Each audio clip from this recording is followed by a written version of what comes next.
Call the Plan Commission meeting to order, City of Marshfield, Tuesday, October 15th. Call to order. Mayor Teestrake?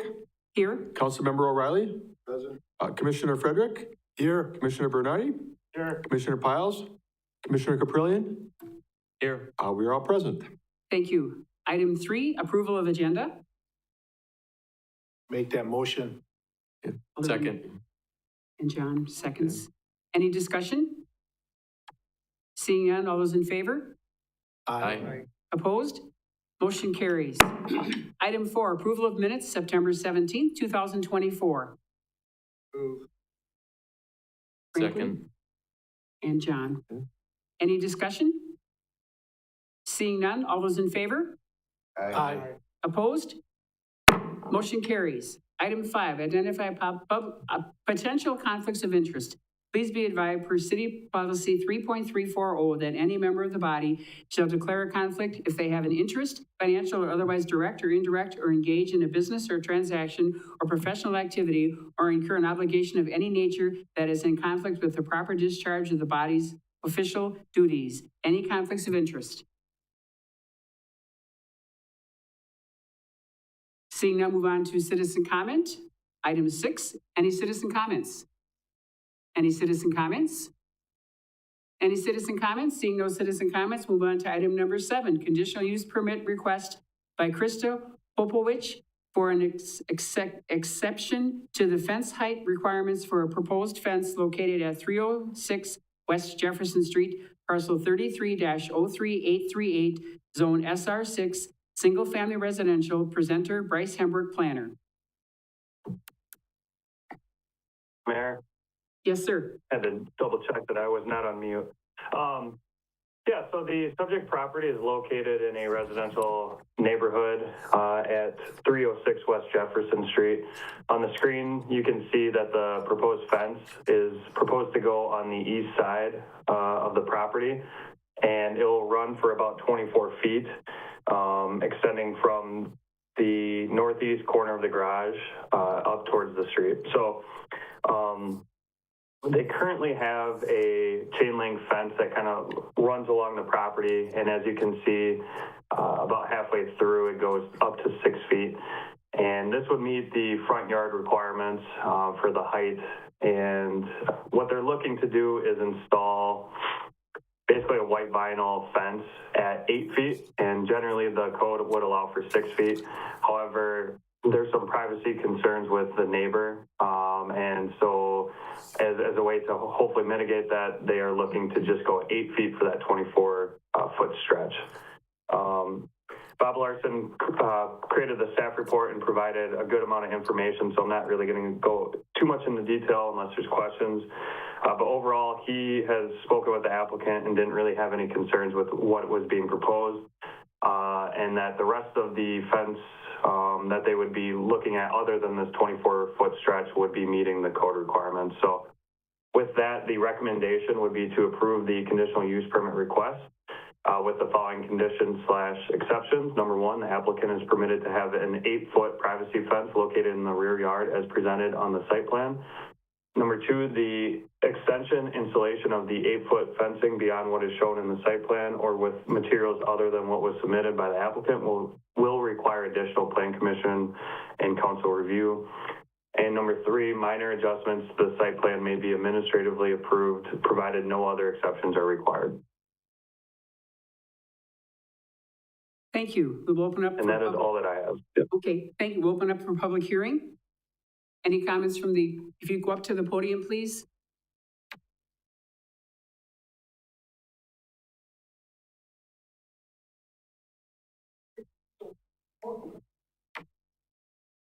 And if you state your name and address.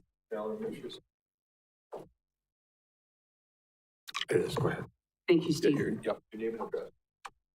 My name is Doris Graham, 304 West Jefferson Street, next door to this matter. And I have lived at the same location since the 1960s. And there have been about 7 different families have lived there. No one ever needed any fence. Now these people need 2. They did put up a vinyl, which we saw on the west side of the property. And that wind that we had, or the storm we had in June, that knocked a bunch of theirs down, and they never did repair the entire fence. Don't look like it did on your picture, on your film. Let's see. You had mentioned they already have the 6-foot chain link fence. And I don't know why they need 2 more feet of fence. And my property is 7 feet from the lot line. And so any wind and all that, that's all gonna blow onto my house. And do not want their stuff flying over. I already got, I brought it and I forgot to bring it up here.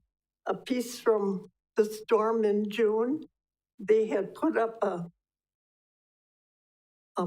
kind of a shed, like a nylon kind of thing, in the back of that garage.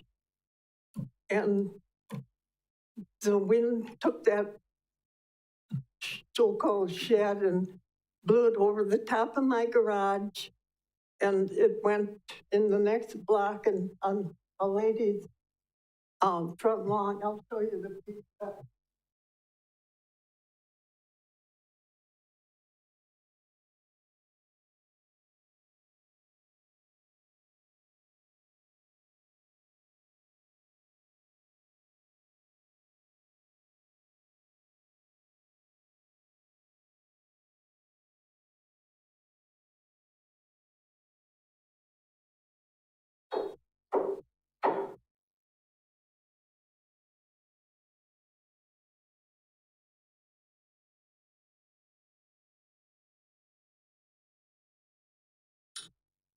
Anyhow, this thing flew over my garage, dropped this on my gutters, my perfectly good gutters. And then this was laying on the ground below. And Krista said, call your insurance. Well, calling my insurance don't get anything repaired, nor does it pay my deductible on my insurance.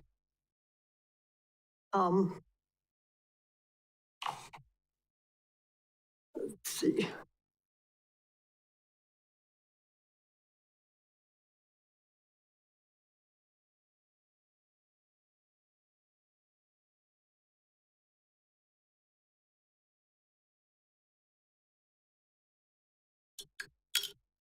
And I think he has a camera that I can, like, facing toward my property. If he's got anything to watch over there, we'll find. I don't want to look at his stuff.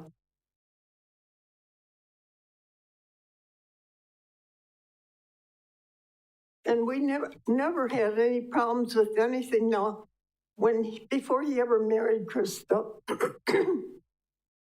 he had the city up there and he wanted 3 feet of my property because they were too tight over there. Well, he didn't get his 3 feet. But I mean, it's just one thing after the other with him. He's the one that's behind all this.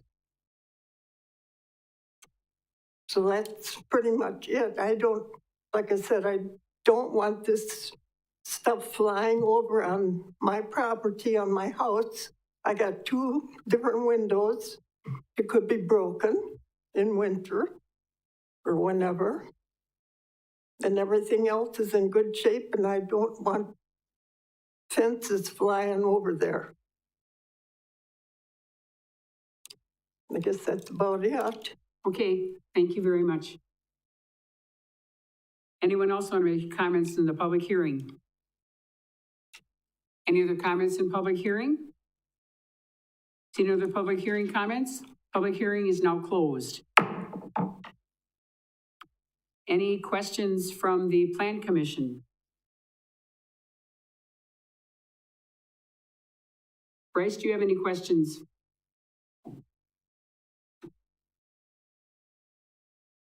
No, I do not. I have a question. Yes, sir. So they already have the style fence on one side of the property and it's already broke? Is that what, that's what she said? Yes, Okay. that's what she said. Yes, Okay. sir. Yes. So, just want to make that clear. Okay, yep. So she's afraid if the next fence goes up, that it's going to be the same, and they haven't fixed the fence that has broke from the storm in June. So it was a vinyl? The vinyl fence is in the back. Yes, that's what the picture is that you have in your packet. This picture right here is the vinyl fence in the backyard. That's the one Oh, that's in. that is just an example. Mhm. Mayor, if I could jump in. Yes, sir. That's just an example of what they would look to propose as a white vinyl fence. Okay, thank That you. is not from the property itself. Okay, I will say, I have not personally gone out, so I don't know what existing fence they have. Bob Larson was the one that went out there, so I can't really speak to that, unfortunately. okay. And he didn't give you any clues? Mr. Larson did not give you Not any? that I Okay, Not that I can recall. I do want to note that we do have in our code that fences need to be maintained, and they need to, be structurally sound. And so, whether or not the height exception is granted, it would still apply. So if there is an issue with the current fence, that should be addressed, as a requirement of the code. So we can certainly have Bob look into that, but I do want to just kind of reiterate that this is kind of looking at the fence height exception, and that the maintenance would still have to be addressed regardless if this were approved or not. So just wanted to kind of point that out. okay, thank you. Yes, Mike? Hey, Bryce, correct me if I'm wrong, but even if the fence height is not approved, they could still put up a 6-foot fence? Is that correct? 6 feet, as long as all the other requirements are met.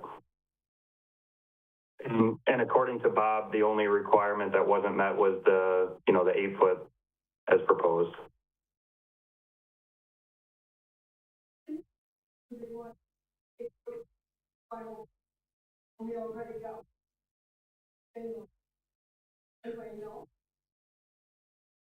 Doris is asking if you maybe know why they want an 8-foot fence on the side when they already have a 6-foot fence in the back. I suppose you can't answer. I wish we knew that, if we could get Bob here to maybe answer. Steve, you have any idea? I don't. Yeah, no. So I guess we just kind of have to figure out what we want to do with this. Do we want to,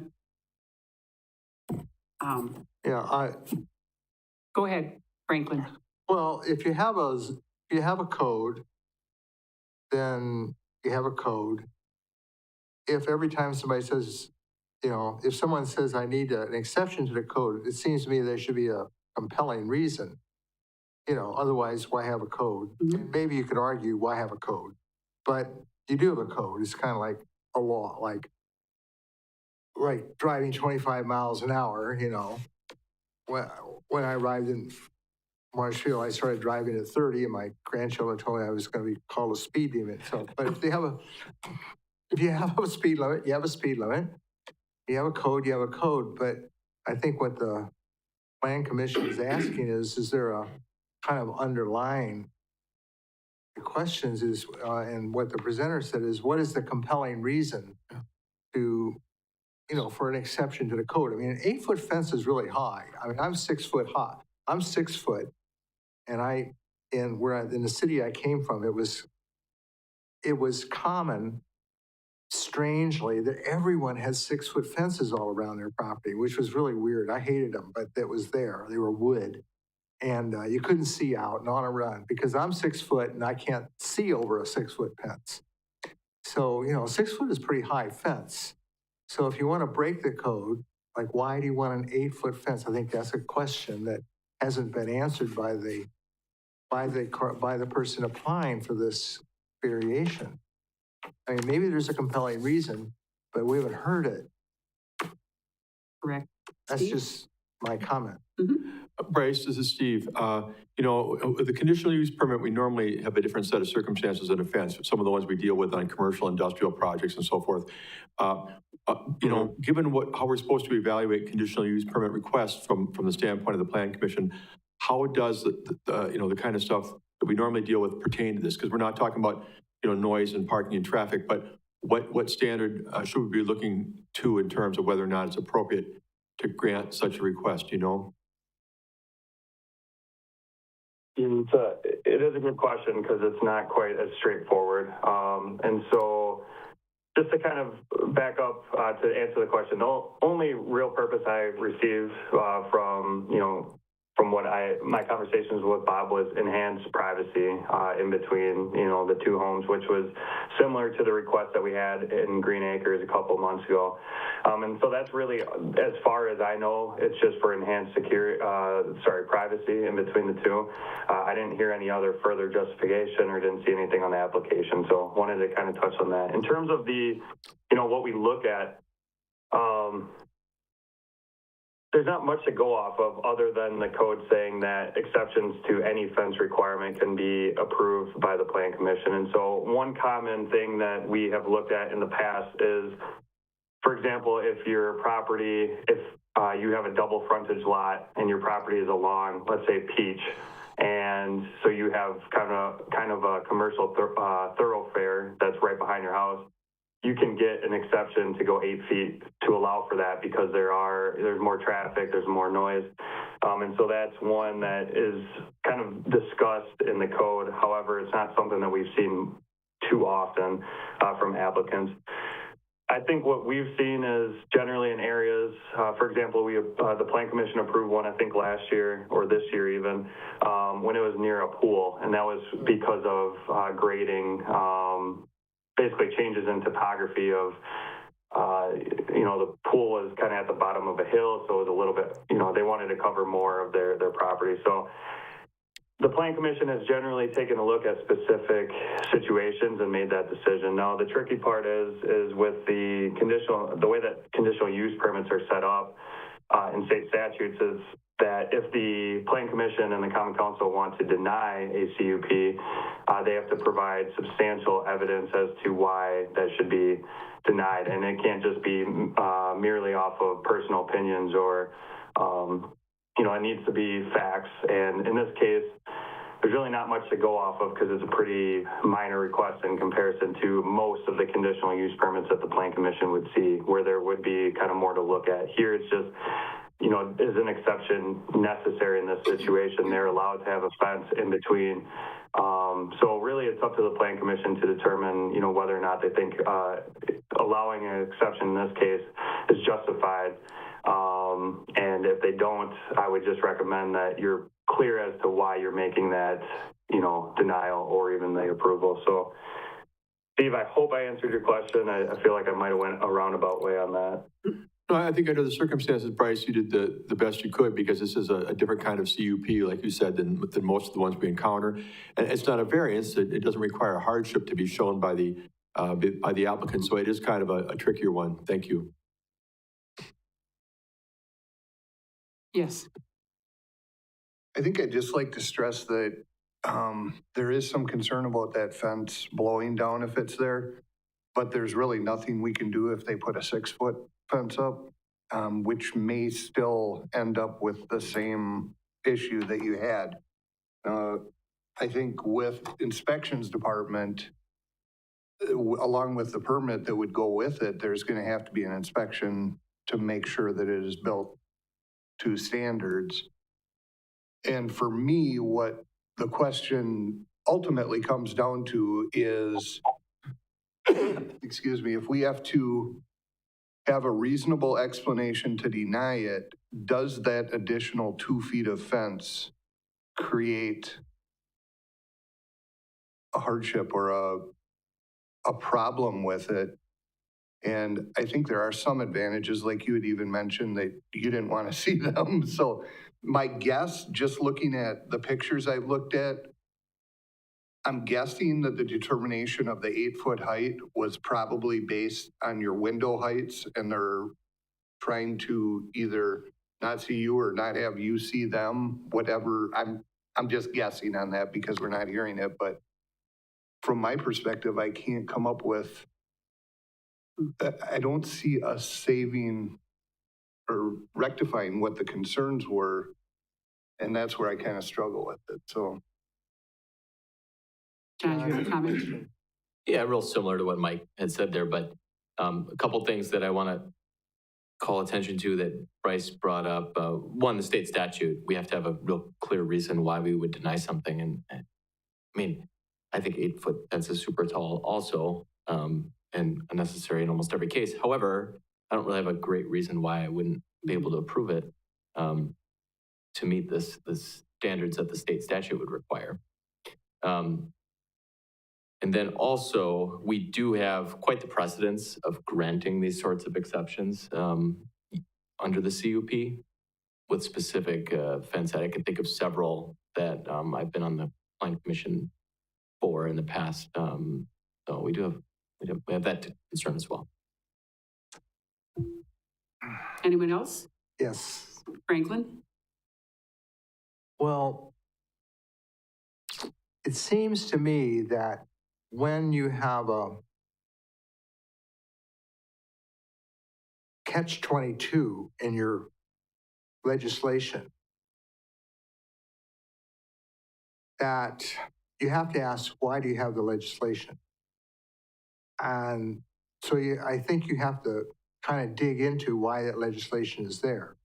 The catch-22 is, here's a code, you can apply for an exception, and no one can deny you that exception unless they come up with a substantial reason. So to find out whether or not there's a substantial reason, we should ask ourselves, Plan Commission should ask, well, why is the code there?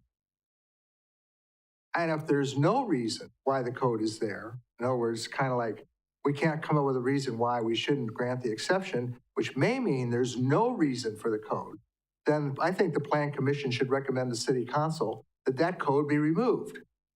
It's possible, however, there is a reason why it's 6 and not 8. And that may be aesthetics. And aesthetics do matter in property, especially homeowner issues, right? You know, like there's a code on whether your grass can grow too high.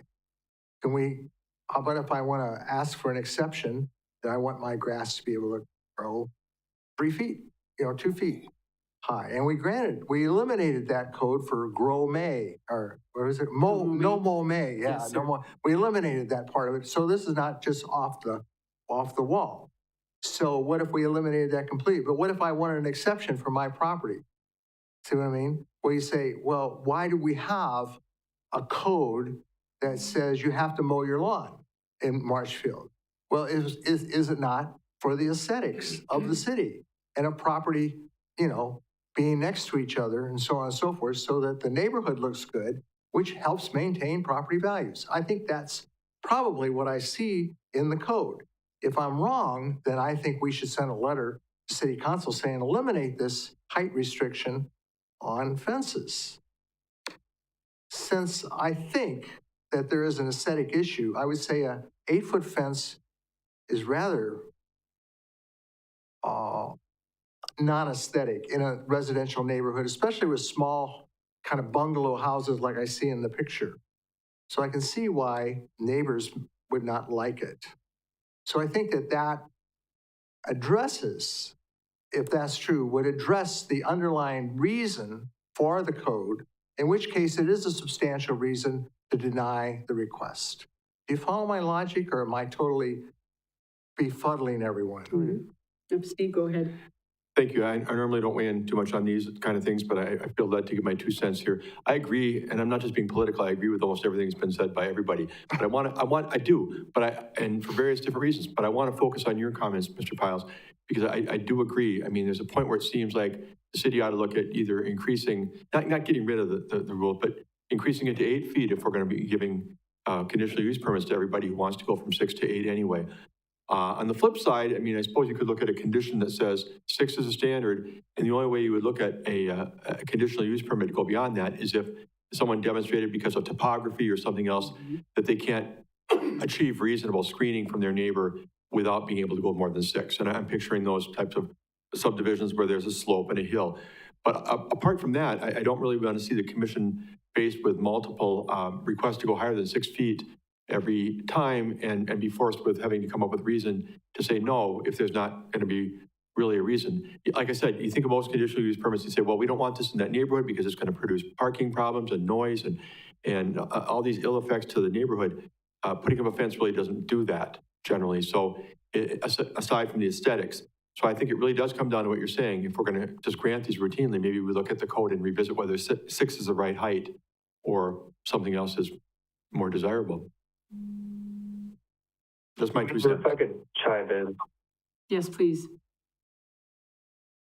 And so I don't want to spend too much time on this because it's, what we want to focus on is the fence code. But yeah, I think that you brought up some great points. The code was revised in 2013 and the state statutes essentially changed in 2017. So I think a lot of the reason is that things were different when the code was, originally approved. And basically, we went through this process of allowing fence exceptions through a conditional use permit because that was a pretty easy mechanism for, the municipalities to have discretion on whether or not to approve something. Well, that discretion has changed drastically since 2017, and we just haven't quite updated, the entire zoning code yet, which was one thing that has kind of stalled a little bit with, staff turnover and whatnot. So it's definitely something that we have considered in the past of revisiting the fence code regulations and whether or not we increase the height or we say there's no exceptions whatsoever, or we look into allowing it where it's not technically considered a conditional use permit. It's, whether it's a variance, whether it's a different route. We have kind of looked in those options before too. So just a little bit of history. It's mainly because a conditional use permit exception was seen as something differently when the code was approved. One thing I do want to point out as an option, just because it's not done typically in Plan Commission, at least recently, is the Plan Commission ultimately has 3 options, and I include this in the staff report. 1 would be to approve the request. This could include exceptions, conditions, or modifications that they feel are justifiable and applicable to the request. Number 2 would be to deny the request with justification stated. And then number 3 is table the request for further study. So one other option is, and I can't see if the applicant is there, so either the applicant could try to answer any questions, or the Plan Commission is always able to table until next month's meeting and try to, have some of those questions answered by the applicant. And we could maybe even look at having, Bob Larson either chime in or able to attend if the Plan Commission would want to just bring it back. So that is an option that would be available as well. So just wanted to touch on that. Yes, and the applicant is not here, so that's why we're having the struggle. So what is your gentleman's desire? Well, her initial complaint for why it should be denied is wind. So I don't know how wind affects an 8-foot fence versus fence, but when you have a fence, it affects 2 people, and if one person strongly, agrees that an 8-foot fence is going to disturb her side of the fence, I would think that would be grounds for not approving it.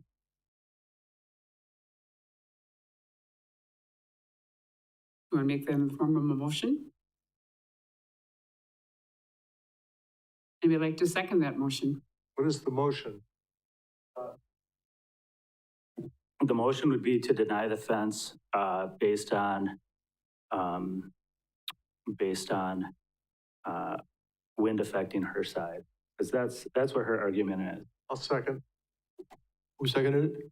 Oh, I think, Mr. Piles. I think Kim had a comment. And Kim? Yeah. Yes, now take comments after we have a motion and a second. My comment would be, I'd like to hear from the Yeah. person that wants to put up the fence, why he wants to. Hear his side of the story. So, I'd be for tabling it next meeting with him present. So we need to amend that motion. So would you like to amend that motion to table it till the next meeting? I would, yes. Okay, so Kim is going to amend the motion to table it till the next meeting. So we He's have. going to make a motion to amend it. Yes, to do yeah, that. make a motion to amend that. Okay. You have to table it till the next meeting, and then we have a second. And Mike seconds it.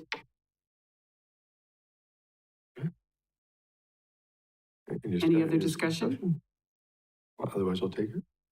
Okay, so we need to make a vote on the amendment. I will do a roll call vote here. Yep, This is a motion to amend the original motion to table this conditional use permit request until the next meeting of the Plan Commission. Mr. Piles, No, Mr. Frederick. Yeah, I'd like to feel this. Yeah, right, so you're voting yes for your motion. Mr. Bernardi? No. Mr. Caprillion? No. Mr. O'Reilly? Yes. Mayor T-Strake? yes. That motion is a 3-3 tie, so the motion actually fails. So we go ahead with the original motion. Correct. So now we just have to vote on the regular motion, on the original motion, is that correct? Yes. You could ask if there's any more discussion on Yep, that. any more discussion on the original motion? Seeing none, and we'll do a roll call vote on that too. Certainly. Okay, and this is for the original motion is made by Commissioner Bernardi to deny the request for the conditional use permit for this fence. Mr. Piles? to deny, Yes. I vote favor of motion. Mr. Frederick? Hey, I'll vote yes. You're voting yes to deny as well? Mr. Bernardi? Yes. Mr. Caprillion? No. Mr. O'Reilly? No. Mayor T-Strake? No, That motion is a 3-3 tie as well. So the permit is not approved. And I guess we'll go from there. Am I correct in saying that? Is that your assessment as well, Bryce?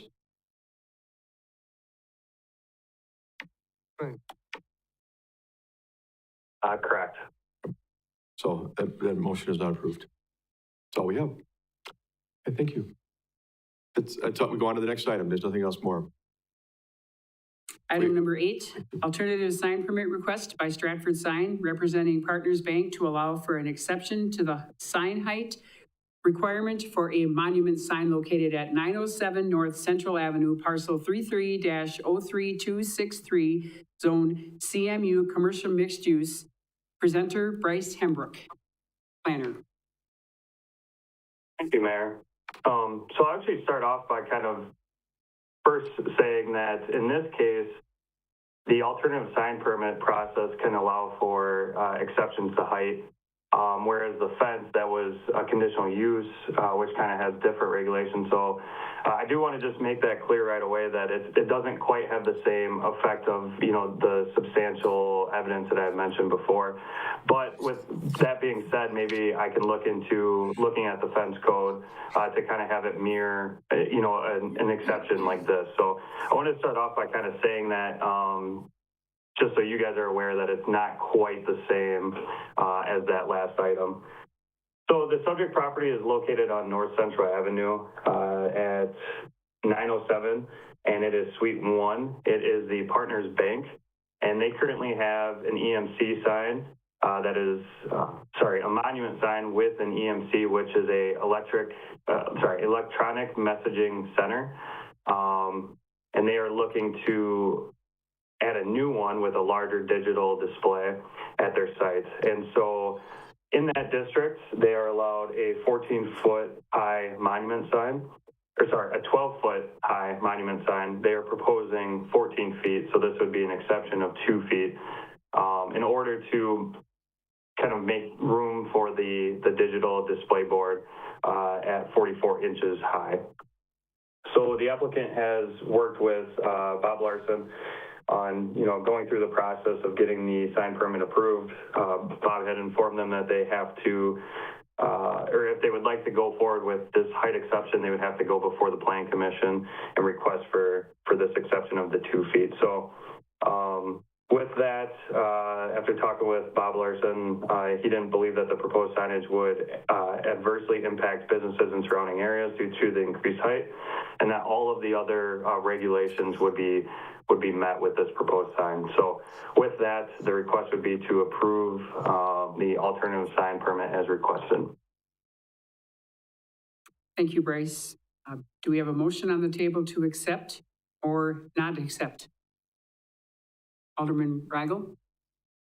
Your motion is, I mean, O'Reilly, boy, oh boy. It's been a long My day. motion is to accept. I think it will fit right in that area, and it's the new technology that's coming forward.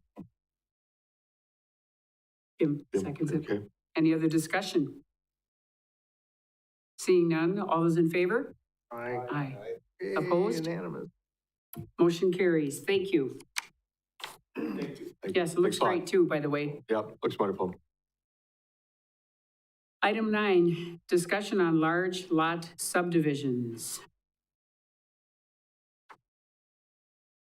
All right, thank you. So a few months ago, the Plan Commission we talked about large lot subdivisions, and there was, a potential developer that was looking into possibly subdividing multiple lots on the north side of town, and there would have been about 6 lots or so, all over like 5 acres.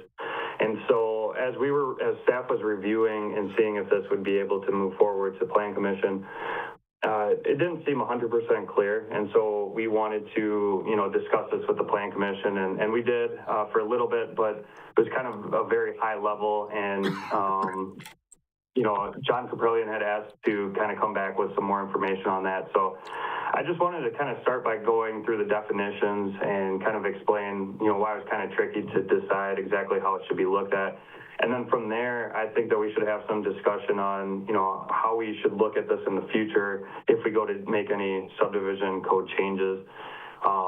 Just to clarify, because that's always the difficult part, is when someone comes to staff with, how do we go through this process? And it doesn't, it's not the best thing to not know how to go about reviewing, something because it's not clear in the code. So I think at some point it should be addressed. A matter of how we address it is something that we'll discuss over the course of the next couple of months. But here's the different definitions. So the subdivision, when used alone, shall include both major or minor subdivisions. From there, we have the definition for major subdivision is the division of a lot, parcel, or tract of land by the owner or his agent for the purpose of sale and or building development, where A, the act of division creates 5 or more parcels or building sites of 1.5 acres each or less in area, or B, the act of division creates 5 or more parcels of that same size, 1.5 acres or less within a period of 5 years. So the way that we look at that, any proposed subdivision that meets the definition can be reviewed through the preliminary plat and final plat review process as outlined in the code. And so the minor subdivision is also the certified survey map. So a lot of times the certified survey maps are approved by city staff unless they need to go through the Board of Public Works. And the major subdivisions are reviewed as plats, and they come before the Plan Commission and the Common Council. For example, Green Acres and the newer property, Denyon Homes, that was approved through the preliminary and final plat process, whereas the certified survey maps are generally 1 or 2 lots are being changed, and city staff reviews that. So we also have large lot subdivision is defined, and it's defined as the division of a lot, parcel, or tract of land by the owner thereof or his agent for the purpose of sale or of building rural development where the act of division creates parcels or building sites exceeding 1.5 acres in size. Now, the tricky part about this is that's the only spot. The definition section is the only place where large lot subdivision is specifically mentioned, and there's no mention of a procedure or process for reviewing large lot subdivisions, so it kind of leaves it up for interpretation, in my opinion. And so based on that definition and the major subdivision definition, when I say staff, myself, Josh Miller, the Economic Development Consultant, who is also the Director for the Development Services Department for over 5 years or so, and was City Planner, he kind of looked at this with me and then Tom Turchi to kind of decide how we should look at that. And we believe that large lot subdivisions are not reviewed and or approved by the city's plat review process, and thus we believe that that layout that the one developer showed would not be possible. We did have further discussion on whether or not this would apply to certified survey maps. And we think that we decided that large lot subdivisions could be approved by certified survey maps for or less lots. because there wasn't specific mention of acre and a half under the minor subdivision, but it specifically mentioned a major subdivision was 1.5 acres or less. And one of the other reasons why we think that would be the case, and none of us, I guess Josh and I weren't here when the subdivision code was last revised, so we don't quite know exactly the intent of why it was written that way. But if that wasn't the case, then many subdivisions for commercial and industrial areas would not have been permitted. So if you think about like the Mill Creek Business Park, if you were to take, that old farmland and divide it into the lots that it is now, that would have had to go through a plat review. And according to the code, it didn't necessarily distinguish between residential or non-residential. And so as it's currently written, I'm not really sure how that could have been approved. However, the code could have changed. It could have been approved prior to this one. And so it's just one of those things where I noticed that in a lot of cases in commercial areas, those could be approved by a certified survey map, and we have approved those in the past. But I think what we want to do moving forward is try to clarify exactly when or when not they could be, reviewed and approved. So with that, we've kind of gone with the idea that the certified survey maps would be able to approve those lots over 1.5 acres. However, I think it's worth examining if that should change. So from a residential large lot subdivision standpoint, I just kind of wanted to point out why cities generally would not allow over a certain acreage. So in our case, an acre and a half. So as I think everyone knows, housing affordability has been a big topic in the city, whether it's this commission or other committees. And large lot sizes can generally drive up the cost of land and housing, which can make it more difficult for people to afford homes. Sprawl, large lot subdivisions also often lead to sprawl, which can increase infrastructure costs for municipalities. So it's not just extending roads, utilities, and services at the start of a subdivision, it's also maintaining those over the course of 10, 20, 30, 40, 50 years. It becomes increasingly difficult and a lot more expensive to, extend those utilities and services to, very large lots. So generally, cities try to limit that, especially when you consider, utilities, and then also installing roads with curb and gutter, which the city generally requires. That gets very, very expensive. A third big impact is environmental impact. Sprawling developments can encroach on natural habitats, agricultural lands, and open spaces. One of the things in our comp plan talks about preserving agricultural lands nearby unless it is ready for development and can be readily serviced by, city utilities.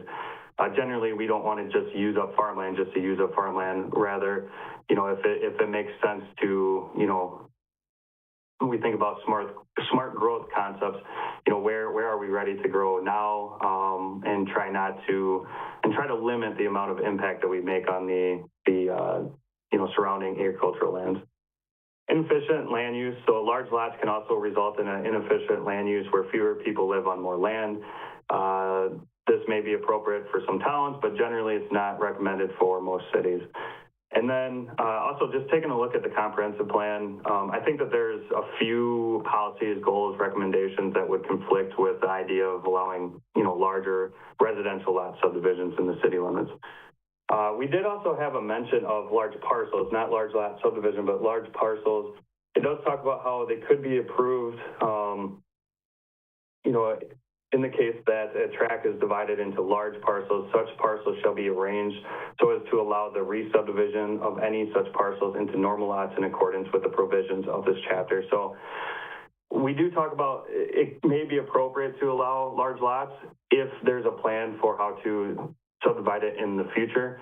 I guess the question that I've always had with that is, how do you actually make sure that that happens in the future? If someone holds on to it for 20, 30 years, I don't think staff is going to necessarily remember, when that person goes to re-subdivide, that there's a plan that was, approved 40 years ago. I kind of see that as a slippery slope and something that wouldn't necessarily be followed up on. However,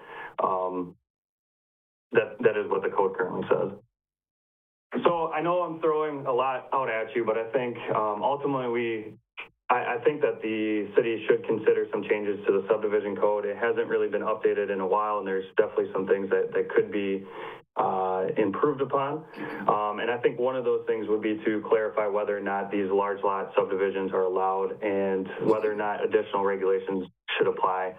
I think the question I wanted the Plan Commission to discuss and consider is whether or not we should allow large lot subdivisions, and if so, is that for residential, or would that be for non-residential, just non-residential, et cetera? And would that apply for major subdivisions and minor subdivisions, so a CSM or a plat?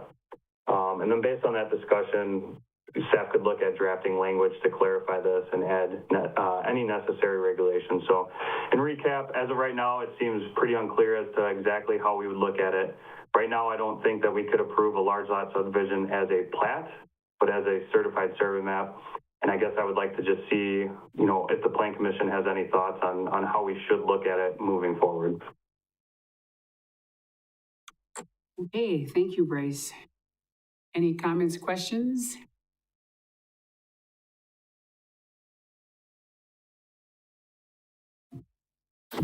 Well, that was an awful lot. Thanks, Bryce. Thanks for bringing it up, John. I'm slightly better off for it, I think. Yeah, definitely. I think we need to be prepared to deal with a potential request from a developer such as the one that initially brought this up. So I'm not sure what the best way to handle that is going forward. I mean, I will say, based on what I saw here tonight, this doesn't seem like it's very appealing, except in a case where it's really the only way that that land would ever be developed for housing.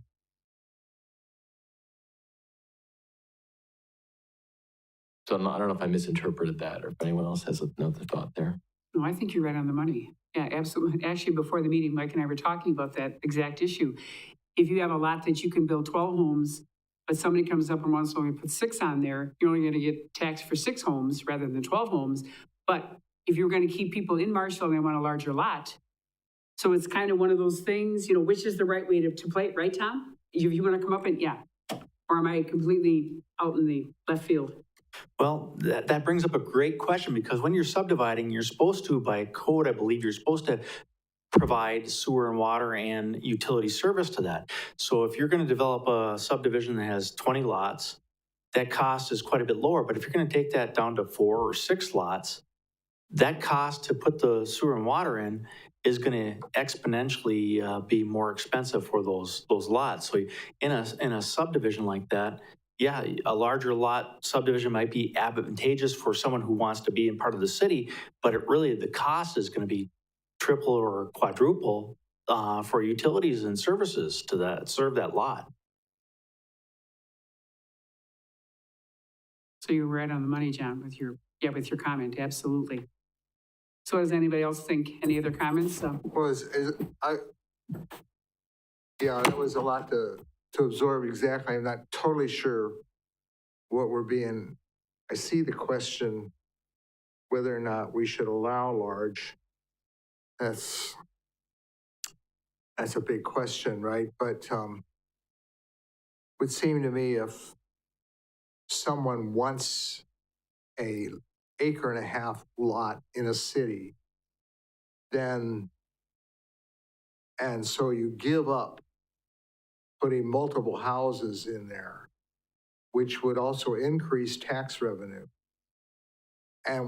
so it decreases tax revenue and increases costs to the city, if I understand that right? That's correct. So the aggregate is really large, see?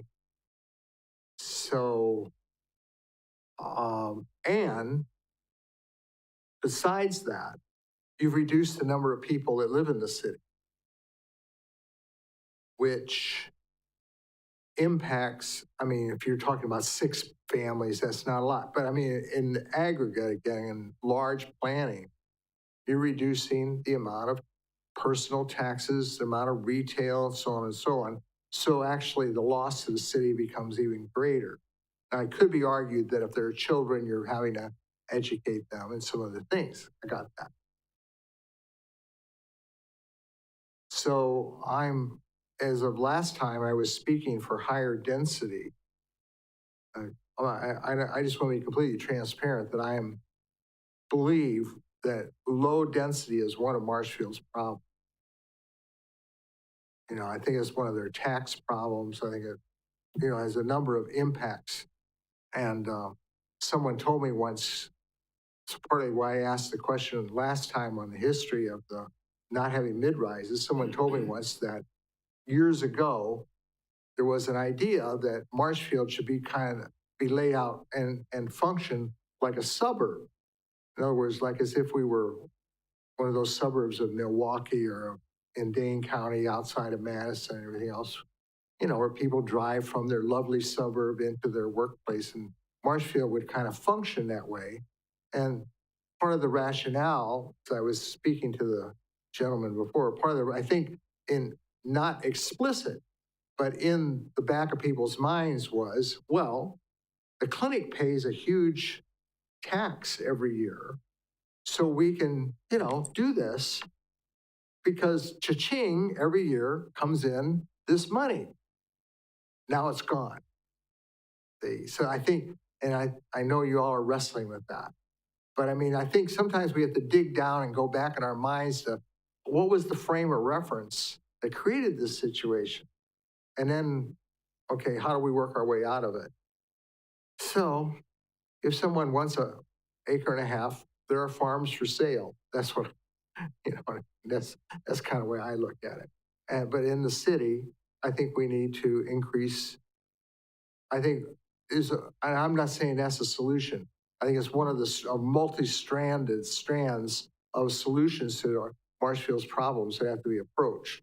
So I'm not saying that at all. I understand there's multiple strands to bringing Marshfield back to fiscal viability and livability. But I think one of them is we need to increase the density of the city. More people need to live here, and the tax base needs to be increased. My guess would be part of the situation is fire and safety. If we have too many high buildings, we have to buy another 2 probably ladder trucks if we have more than so many high up properties. Point. Yes. So that means we're struggling now with what we've got. And if we have more high rises, which we have, 3 or 4 in town, if we have more than that, we're going to have to at least get 1 or 2 more engines, and it'll have to be another hook and ladder truck, which costs a lot of money. Yeah. Okay. So I'm thinking that might be part of the reason, which does make sense, right? So maybe, yeah. And it probably is also the fact of we want to look like Mayberry. That's possible. Yes, Mike, go ahead. Yeah, playing devil's advocate to a sense with this, I do agree with pretty much everything that's been said, but I also look at this and there are people that are going to want a lot like that, and we're alienating them outside of the city. Mm-hmm. So I don't know if there's a way to capture a certain percentage of the city like that, but typically a lot and a half is going to have a rather large home on it. It is going to be in a higher property tax bracket, but it's also going to keep them in Marshfield, where we have seen a lot of development outside of Marshfield that use our tax base but don't pay it. So I think we have to be very careful with how you look at that, and like I said, alienating a portion there. I don't know. I don't know what the answer is, but I think we have to be careful with that. Mm-hmm. And I think, I don't think we're focusing in this particular conversation entirely on that property at the northwest corner of St. Joe's and West McMillan, although that individual has been before us, and actually Bryce and Tom and I are meeting with that person tomorrow afternoon to talk about his continued efforts to see if something can be done to promote development there. But we've heard there's property along Lincoln that might be in the same boat, and maybe other places as potential large lot development. I guess the issue is it's such a fine line, because I don't want to encourage development that we don't want to see in terms of, you know, the fact it's difficult to service and all that. On the other hand, that person probably could detach and go back to the town of McMillan and build there, and then I presume we'd have a hard time, you know, going farther to the north with the city of Marshfield, because suddenly annexation is not going to hop over that large parcel. So we've kind of maybe almost set our boundaries at that point as far as growth to the north, which is also, you know, potentially problematic. And I do agree with what Mike is saying in the sense that we do want to see, you know, homes that produce a lot of tax value, and these probably would. That individual is now suggesting he would be willing to put the private individual lift stations for each property for the sewer needs. So I guess we just need to decide what we want to hang our hat on, and if we decide we don't want to do this. And I'm not saying there aren't reasons to do it from a municipal growth standpoint and proper orderly development, but it's a tough question. It's a tough question because you can see a little bit of both sides of that argument. Maybe I'm more political than I realize. But I can, sitting here listening to all of you, I can literally picture both sides of that coin in different ways. Yeah, and that's where it sort of goes back to what I initially said about, like, is there a reasonable alternative besides large lots for this piece of property in a way that makes sense? And the discussion that I remember in my head with that particular property on North St. Joe's and McMillan was that it was going to be pretty darn difficult to get it to be conforming, right? It may be.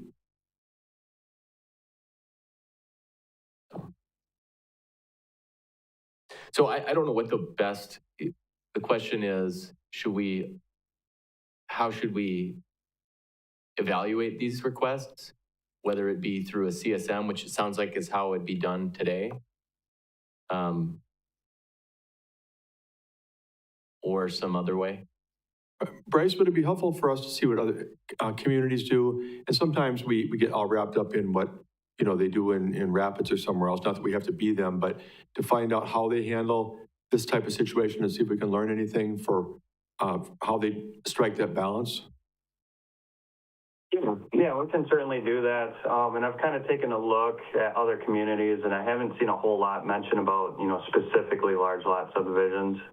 But I generally try to look at municipalities that are growing quite a bit.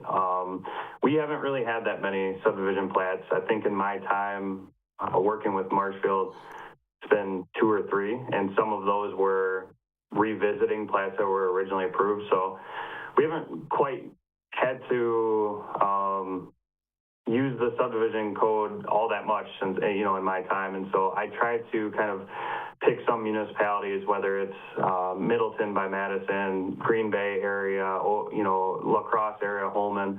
There's a couple areas where they are building subdivisions at a much quicker pace, and those kind of are on the outskirts, you know, where there's a lot of rural land. So we could certainly take a look at those and kind of provide some information. And like I said, I completely understand I threw a lot out at you. It's not really a conversation that you sit around at the dinner table and discuss unless, you know, you're like me with my wife who can't stand that. But it's not something that's really discussed too often. And so I wasn't really expecting a clear, yeah, let's go this route. But I think just a general discussion on how you guys were thinking about this, and we can certainly look at some examples. And I think it just helps me kind of understand, all right, if we, at a minimum, if we try to clarify what to do with the large lot, I just kind of want to know, you know, are we just going to put something that says large lots cannot be reviewed as plat and they can be by CSM? Or I just want it to be a little bit more clear in the code, and that's not something I'm expecting by next month, but I just kind of want to get that conversation to continue.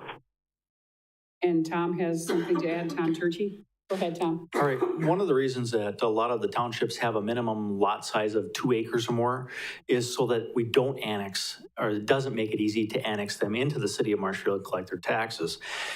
In chapter 19-63 of the municipal code, even if we divide let's say large lot subdivision or a large lot plat, where you have a CSM or a plat, we're required by code to actually have a developer's agreement in place to show how we're going to service all those lots with sewer and water and other infrastructure needs.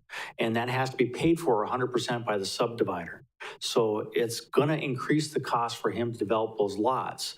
So if it's, let's just say, if you got a 5-acre lot and you're now paying $30,000 or $40,000 just to get water main by it, you're starting to drive that lot to a point that it's no longer affordable. So just keep that in mind. So piggybacking on that, Tom, private utilities really aren't, I mean, I know we talked about the possibility of individual lift stations, but private utilities really aren't contemplated as being allowable. In this instance, the private lift station is a service for each of the individuals. It's just like having a sanitary sewer lateral. It would go to a centralized force main that would pump it to one of our lifts, to one of our gravity systems.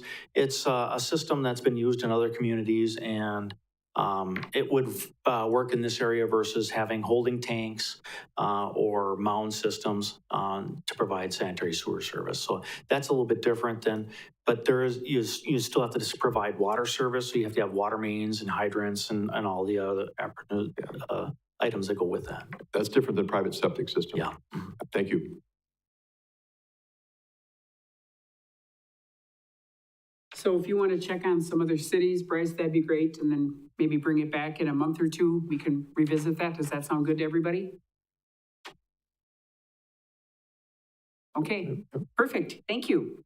Move on to item 10, discussion on possible zoning code changes to address housing development challenges for smaller lots. Presenter Bryce Hemberg, planner.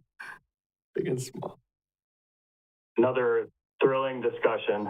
So this one should be a lot quicker.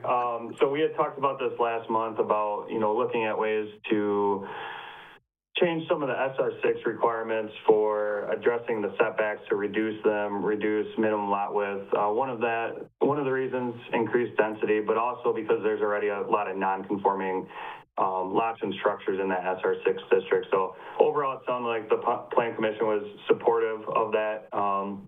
And I plan on having some, amendments at upcoming meetings. But the one question I wanted to make sure of before I go through the public hearing process, because we have to kind of mention what we're looking to change in the code, I just wanted to get a sense of, from the Plan Commission, should we just look at the SR6 district for now, or should we consider either all or some of the other single-family zoning districts? So there's SR2, the SR3, SR4, and SR6. SR6 is the most dense single-family residential. SR2 would be the least dense. And so I was just curious, should we consider, and when I say consider, I'm not saying that we would change, the minimum lot width, the setbacks for every single district and make them, the same. I'm not saying that, but just should we consider looking at some reductions in all of the districts and just the SR6 for now, and then kind of maybe look in the future. SR4 is a zoning district where some of our newer neighborhoods are in that district. So Green Acres and the new Denyon homes, I believe, some of that is SR4. So I'm just curious if we wanted to look into, reducing the setbacks a little bit there. And so here's an example of the SR6, how we have it structured.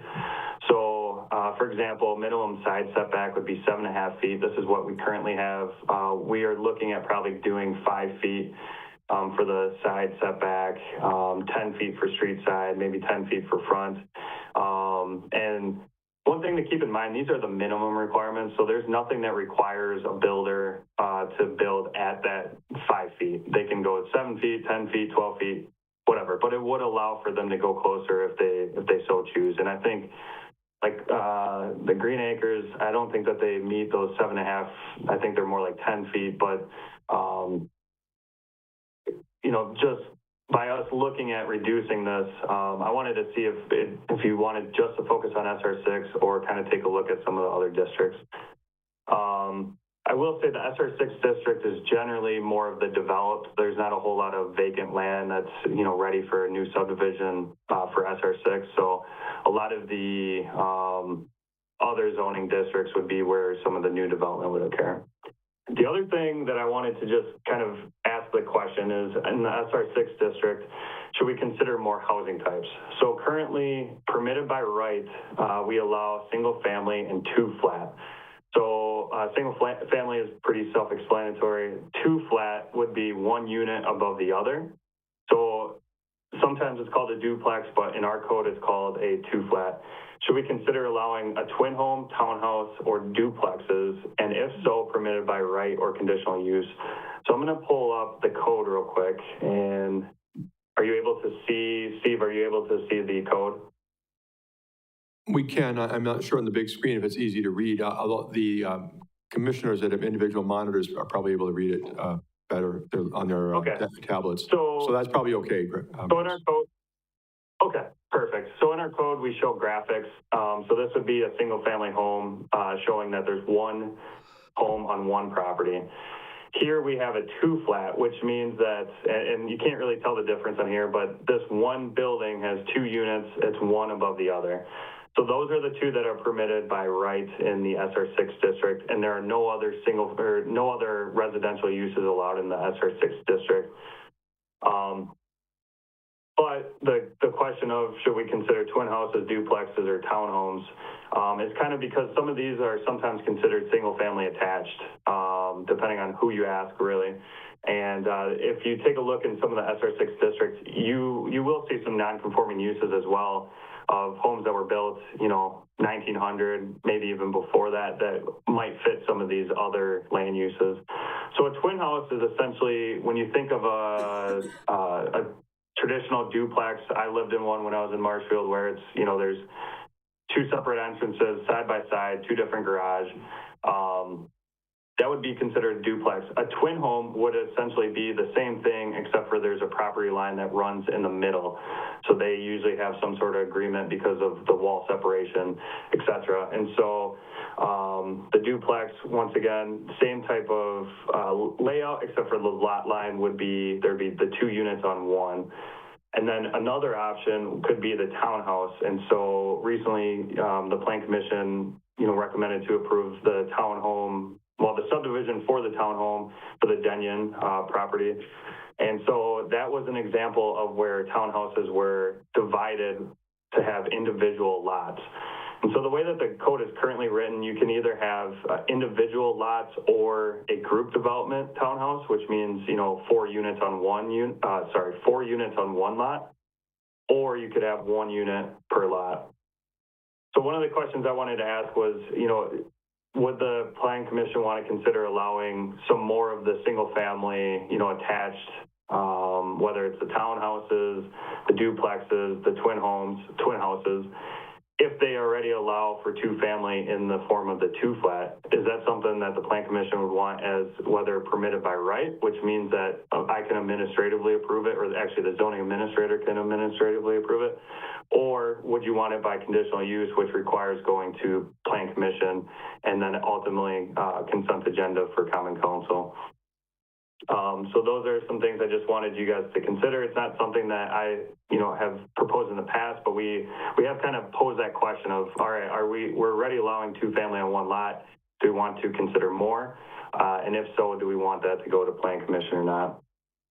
And then last,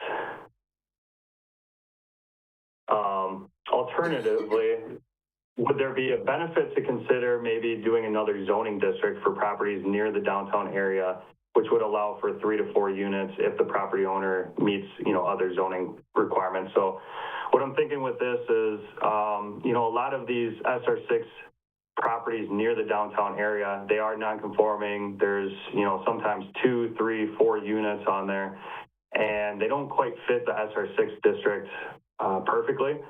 Would there be benefit to keeping SR6 basically how it is and, keeping some of the SR6 district the same, but then also creating a new district where, probably a good portion of the SR6 would become a different one, whether it's, we would label it, TR8 or however we would label it, but basically to allow for 3 to 4 units, to kind of match more of the neighborhood rather than, it's not quite a single family residential neighborhood because there's so many non-conforming, uses and structures. So just wanted to pose that question too. I just want to make sure that before I start doing the public hearing, before I start doing all the amendments, that I kind of have a good idea as to, how much you guys want to look at maybe amending. So once again, another fun question. If you guys have any questions, please let me know.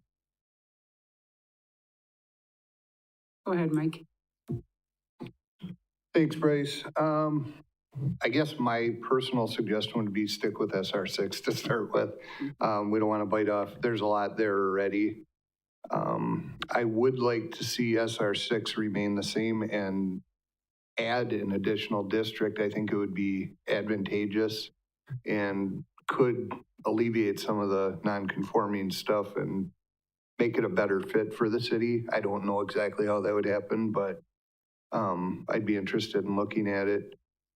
And I would think if we're going to add these different types of structures, which I think I support from this initial thought process I was on, I think it would still be advisable to come to the Plan Commission. Doing it by right, at least out of the gate, I think it would be smart to do it, and maybe it could be changed in the future, but I think everybody needs to kind of get their teeth into what's happening here. So I think it may be advisable to run it through, this body, the consent agenda, and the council. Just my opinion. John? Going in order of your three questions here, I think I'd like to look at SR6 and 4. Let's get into it. Especially since 6, you mentioned there's not a ton of development opportunity there at the moment. I think a conditional use for the other twin home, townhouse, and duplex, as you mentioned, I think conditional use would be good instead of by right. And question number 3, I'm less certain about, but yeah, probably there'd be some benefit to adding another zoning district type. Anybody else? Comments, questions? Agree, disagree?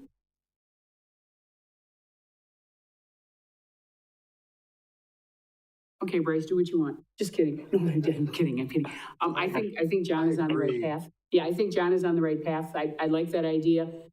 Because already the SR6 is in motion. And if we add just a little more to our plate, and then maybe after that, we can look at the next ring. But 2 is probably enough to start out with. That'll give us at least get our feet wet and maybe up to our knees and see how things go. And then we can go from there.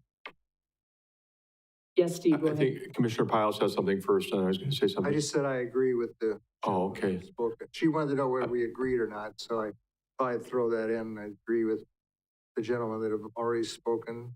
Yeah, I agree too. I just want, as a person who goes to a lot of the development services staff meetings now, since we don't have a director in that department, I mean, I hear them talk all the time about the majority of the properties being in the SR6 district where there's no development because the standards don't allow people to build on those properties anymore and meet the setback requirements. But looking at, ultimately down the road, looking at others and other ideas, I think is a good thing.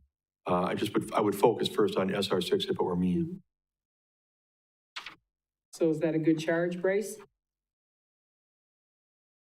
So I did hear SR4 as John had mentioned it, and it seemed like some people agree. I do want to note what I could always do is include changes to SR4. To change the SR4 will take me about 30 seconds because it's kind of set up with the SR6. So I think if it's fine with everyone, I'll just make those changes. And then as you guys go to review it, obviously you can easily just not go with that. So it's not going to really, I won't invest much time in that.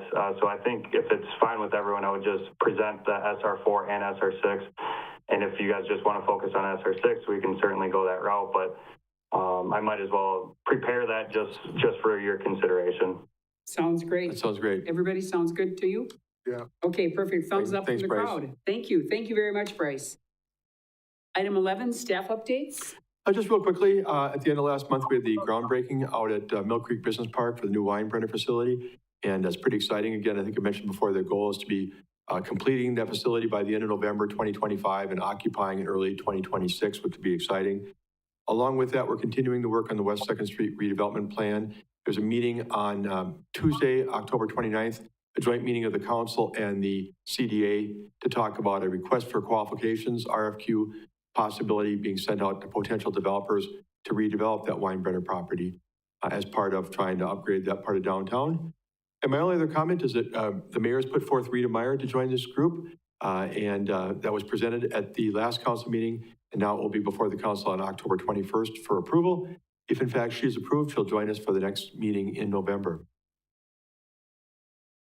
Item number 12, items for future agendas. Anybody have any items for future agendas?